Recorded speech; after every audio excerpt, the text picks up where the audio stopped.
Hey everyone, welcome to Droid Maze. In this video, we are going to talk about the Cloudflare One service for Android. So let's get started. First of all, let's understand what is the Cloudflare One service. Cloudflare One is a free DNS application for Android. It protects you from malicious attacks and protect your privacy by encrypting the traffic or the data that goes out of your device or comes in your device. So it is very helpful. So let's get started how we can actually use on our Android phone.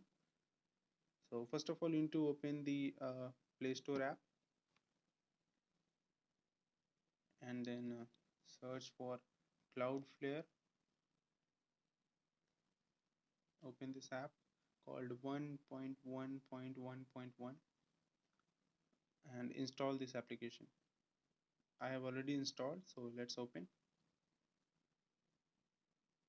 Now here you need to tap on this to connect the WAP service from Cloudflare. Now your internet is private. Now, whatever traffic from your device goes out of your device is totally encrypted by this application.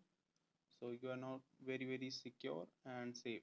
I hope you found this video helpful. If you do, then please subscribe to our channel for more videos like this and like this video. Thanks for watching.